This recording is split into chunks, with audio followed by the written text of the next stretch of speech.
नई सदी, नया साल, नया महीना, खबरें भी नई। चंद्रयान से आसमान तक, देश से विदेश तक, बाजार से जन सरोकार तक, सब पर है हमारी पकड़।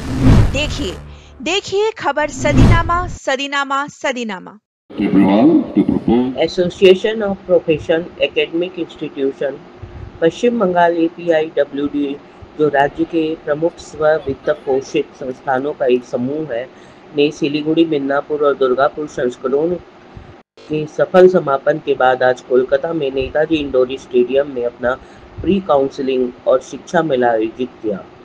WDJEE के नतीजे से ठीक पहले आयोजित इस मेले का उद्देश्य कोलकाता और उसके आसपास के जिलों के छात्रों के लिए इंजीनियरिंग, प्रौद्योगिकी और फार्मेसी, वस्तुकला और प्रबंध विषयों में स्नातक और स्नातकोत्तर शैक्षणिक अवसरों पर सूचित मार्गदर्शन प्रदान करना था।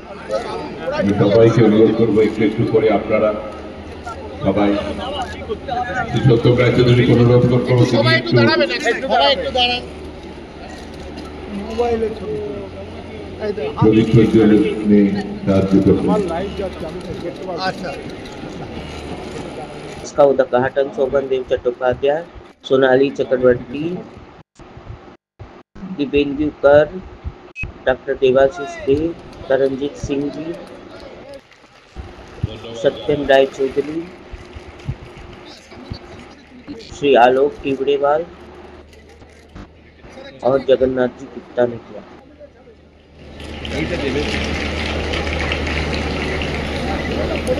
सामने चेड़े है।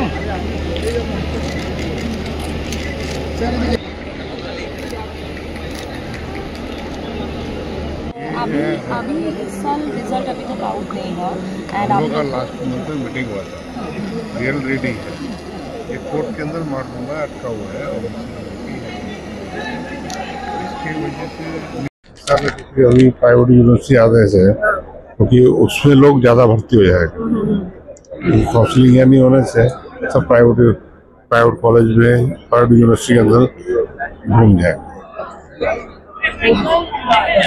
সাংবাদিক এবং আপায়ের সমস্ত সদস্য এবং সদস্য যারা আছেন, যাদের নিরলস প্রচেষ্টায় আজকে এরকম একটা অনুষ্ঠান সম্পন্ন হতে চলেছে। এছাড়াও উপস্থিত for participating in the fair and making the fair a grand success. Last but not the least, I take this opportunity to make the APAI fair a success. In fact, it is because of them APAI is being run in such a nice and professional manner and keeping us all united and together. It is indeed commendable that they are putting in so much effort so that students of West Bengal can pursue their educational aims within West Bengal at an affordable price while maintaining one of the highest. I would like to express my sincere thanks to all those without whose efforts the fair would not have been possible. We are very grateful to Honorable Minister, respected Shobhanda, Madam Sonali Banerjee, Chairman WBJE, Mr. Divyendru Kar and Dr. Devashish Da for gracing the occasion. By finding time out of their busy schedule to be present at the fair adds a lot of credibility to APAI's. And very the state of West Bengal, and all the teachers will be there for 2 days, today and tomorrow, for this event. As you know that our university is almost 24 years old and started by my teacher Professor Ashish Prasad Mitra of University of Calcutta, and students are now coming up with patents. So patent is working as a culture. গত 27 April 2025 joint entrance পরীক্ষা নিয়েছিল। পরীক্ষাটি সুষ্ঠুভাবে সম্পন্ন হয়, কোথাও কোনো অভিযোগ ওঠেনি। বোর্ড পরিকল্পনা করেছিল যে জুন মাসের 5 তারিখ ফলাফল প্রকাশ করবে। সেই মতো জয়েন্ট এন্ট্রেন্স বোর্ড প্রস্তুতিও নিয়েছিল, কিন্তু এর মধ্যে ওবিসি সংক্রান্ত বিষয়টি বিচারাধীন হয়ে পড়ে। আপনারা সবাই জানেন যে জয়েন্ট এন্ট্রেন্স বোর্ড কেবলমাত্র পরীক্ষা নেয়। 2014 সালের যে আইন অনুসারে বোর্ড পরিচালিত হয়, সেই আইন অনুযায়ী সংরক্ষণ বিষয়টি জয়েন্ট এন্ট্রান্স বোর্ডের এখতিয়ারে পড়ে না।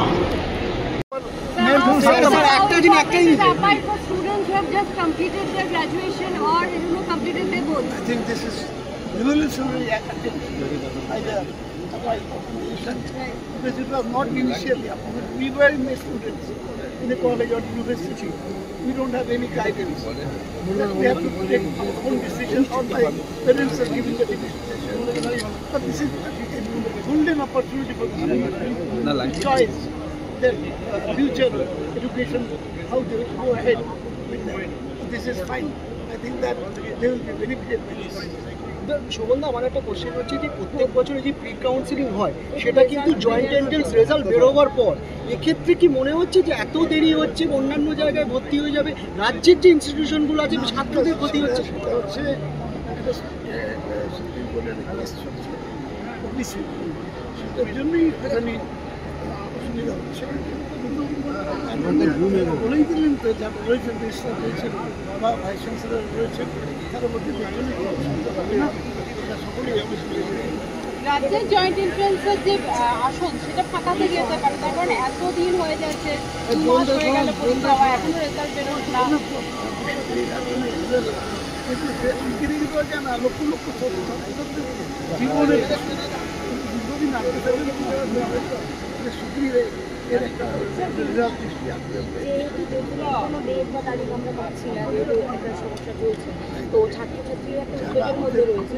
আমাদের সরকার একটু নিচে নামিয়ে দেন সকলেই খুব তাড়াতাড়ি এর একটা রেজাল্ট কোর্টে চলে গেছে, তার রেজাল্টের বাইরে আমরা যেতে পারবো না, সরকারও পারবে না, এইটুকুর জন্য অসুবিধা হচ্ছে। আদারওয়াইজ অন্যান্য ক্ষেত্রে যারা ভর্তি হতে চায় এটা ওবিসি নিয়ে প্রবলেম, অন্যদের ভর্তি হতে কোনো প্রবলেম নেই। কিন্তু জয়েন্টের রেজাল্ট মানে যেটা সর্বভারতীয় জয়েন্ট এবং অ্যাডভান্স সবের রেজাল্ট বেরিয়ে গেছে, অন্য মানে পুরো দেশে অ্যাডমিশন চলছে, তো আপনি সবসময় প্রশ্ন মানে এ করেছেন বলে রাজ্যেই প্রচুর সুযোগ আছে, তো এই যে একটা বড় একটা টাইম গ্যাপ হয়ে যাচ্ছে, তাতে কি আপনাকে তো মনে হচ্ছে যে রাজ্যের বাইরে চলে যাবে? এটা তাড়াতাড়ি হয়ে গেলে ভালো হয় এটুকু বলতে পারি, তবে আমি নিজেও অ্যাপিল করলাম যে আমাদের রাজ্যেই এত সুযোগ আছে যে ছাত্রদের আগামী দিন সবাই দক্ষিণ ভারতে যাওয়ার প্রয়োজন হয়। এখন নানা রকম এত বেশি সুযোগ পেয়েছে আমাদের রাজ্যে, সেগুলো অ্যাভেল করতে হয়, তাদের খরচা কমবে, সুযোগ আছে, অনেক ডিসিপ্লিন এখানে এখন পড়ানো হয়। আমি কবি আশা করবো আমি ছাত্ররা সেই সুযোগই নেবে, অধিকাংশই সংগ্রাম করেছে, কেউ বিরাট বড় বড় ঘরের ছেলে কমে আছে, ফলে তাদের পক্ষে এই রাজ্য সরকারের কাছ থেকে এই রাজ্যে পড়ার সুযোগ নেওয়া ঠিক। জেনারেল সেক্রেটারি অফ আজকের এই আপাই প্রি কাউন্সিলিং ফেয়ার, এবছরে যারা আমাদের আপায়ের সঙ্গে যে সমস্ত ইনস্টিটিউশনগুলো আছে, অল প্রফেশনাল ইনস্টিটিউশনস, সেটা ইঞ্জিনিয়ারিং, টেকনিক্যাল, ম্যানেজমেন্ট, ফার্মাসি এবং অন্যান্য যে সমস্ত ইনস্টিটিউশন আছে, তাদের সবাই এখানে এসেছেন এক ছাদের তলায়।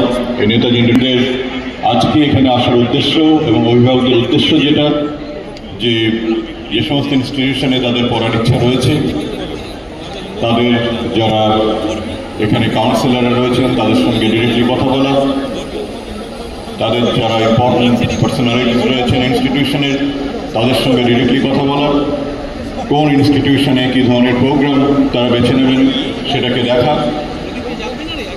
আজকের এই আপাই ফেয়ারটা আমরা প্রতি বছর যেটা ইন্ডোর স্টেডিয়ামে করতাম, এবছর একটু আমাদের ফরম্যাটটাকে আজকে association of professional student academic মেলা এখানে হয়, এটা একটা যুগান্তকারী সিদ্ধান্ত তারা নিয়েছেন। এই এতগুলি মানুষ যারা শিক্ষা জগতের সঙ্গে যুক্ত, আমি প্রতি বছরই আসি। আমি নিজে খুব একটা শিক্ষা জগতের লোক বলে মনে করি না, মন্ত্রী হলেই যে সে অনেক কিছু জানবে এমন কোনো কথা নয়। আমার সাবজেক্টটা আমি জেনে গেছি, যার আমি মন্ত্রিত্ব করি, কিন্তু তার বাইরে যে বিশাল এই শিক্ষা জগৎ, এ ব্যাপারে আমি আপনাকে অসংখ্য ধন্যবাদ জানাবো যে আমরাও যখন ছোট ছিলাম তখন কিন্তু এই ধরনের কোনো সুযোগ ছিল না, বা অনেক বড় হয়েছে যখন তখনও ছিল না। দিন পাল্টাচ্ছে, মানুষের চিন্তাভাবনা পাল্টাচ্ছে। আমাদের পরবর্তী যে প্রজন্ম যারা ওইখানে বসে আছে তাদের ভবিষ্যৎ গড়ে দেওয়ার দায় এবং দায়িত্ব এবং দায়বদ্ধতা এটা প্রত্যেকেরই। সেই দায়িত্ব যারা পালন করছেন, মঞ্চে আছেন, সত্যম রায়চৌধুরী, উনি ফাউন্ডার,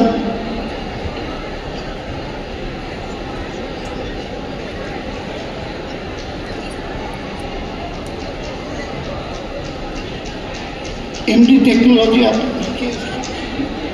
এর প্রধান, সোনালী চক্রবর্তী চলে গেছেন, ব্যানার্জি ওনার একটু পায়ে আঘাত আছে, দেখাবেন ডাক্তার।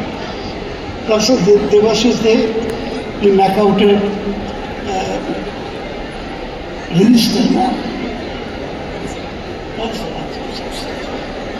হচ্ছে যে অনেক বাবা মা চায় আর কি যে তার ছেলে ডাক্তার হবে, ইঞ্জিনিয়ার হবে, বা কী হবে, প্রফেসর হবে, তার বাবা মা চায়। রেজিস্টার সাহেব বলছিলেন এখানে যে বাবা মা চাওয়া নিজের বোনকে জিজ্ঞেস করে তুমি কী হতে চাও, সেই জায়গা থেকে তুমি নিজেকে এগিয়ে নিয়ে যাওয়ার চেষ্টা করো। ঠিক কথাই বলেছেন, বাবা মা চাইলেন কিন্তু আমার সেই জায়গায় যাওয়ার ইচ্ছে নেই, বা আমার সেটা হওয়ার ইচ্ছে নেই। স্বাভাবিকভাবে তুমি তোমার অন্তরকে জিজ্ঞেস করো, মনকে জিজ্ঞেস করো যে তোমার কোন দিকে যাওয়ার ইচ্ছা বা প্রবণতা আছে, সেইটার উপর তুমি নির্ভর করে এগিয়ে চলো। তার জন্য সাজেশন সেখানে প্রচুর স্টলস আছে বিভিন্ন ইনস্টিটিউটের পক্ষ থেকে। এখান থেকে এসে তোমরা সেই ব্যাপারে নিজেদের যে পথে এগোতে চাও সেই পথে এগোতে পারো। আর একটা কথা শুনছিলাম যে অনেকেরই মানে পাশ করে কম্পিউটার সায়েন্সে যাওয়ার খুব ইচ্ছা। এ ব্যাপারটাও এক্সপ্লেন করলেন আপনি, দেখলাম যে প্রথমত এই পশ্চিমবাংলায় আমরা অনেক দিন অনেক মেডিকেল কলেজ বেড়েছে, অনেক পলিটেকনিক বেড়েছে, অনেক আইটিআই বেড়েছে। ফলে এসব জায়গায় পড়াশোনা করার বিভিন্ন ডিসিপ্লিনে এর সুযোগ কিন্তু পশ্চিমবঙ্গে মমতা বন্দ্যোপাধ্যায় করে দিয়েছেন। সেটা ছিল না 11 সালের আগের দিন। আমি দেখেছি আমার দীর্ঘদিনের রাজনীতি আমি দেখেছি, কিন্তু আজকে সেই সুযোগগুলো আছে। কারণ এখানে আমি দেখছিলাম যে পশ্চিমবাংলায় কী কী সুযোগ আছে, আগে সেটা সুযোগটা নেওয়া। আমি চলে গেলাম দক্ষিণ ভারতে কি পশ্চিম ভারতে চলে গেলাম, তার আগে জেনে নেওয়া দরকার যে আমার রাজ্যে কী কী সুযোগ আছে, সেই সুযোগটাকে অ্যাভেল করা দরকার। আর একটা কথা উনি বলেছেন, আমি বলতামই যে স্টুডেন্টস ক্রেডিট কার্ড। আমি গতকাল না পরশু দিন এক ভদ্রমহিলা, তার ছেলে কয়েকটা সেমিস্টার দেওয়ার পর উনি টাকা জোগাড় করতে পারছেন না, উনি স্টুডেন্টস ক্রেডিট কার্ড অ্যাপ্লাই করে বসে আছেন। নামটা আসেনি আর কি, ব্যাংকের কাছে আসেনি। স্বাভাবিকভাবে আমি আমাদের সরকারের একজন দায়িত্বশীল অফিসারকে বলে তাড়াতাড়ি করে করিয়ে দিলাম। তার ফলে তার মা এসেছিলেন, বললেন আমি টাকাটা জোগাড় করতে পারছি না, যদি স্টুডেন্টস ক্রেডিট কার্ডটা হয়ে যায় তাহলে আমার ছেলেটা পড়াশোনা কমপ্লিট করতে পারবে।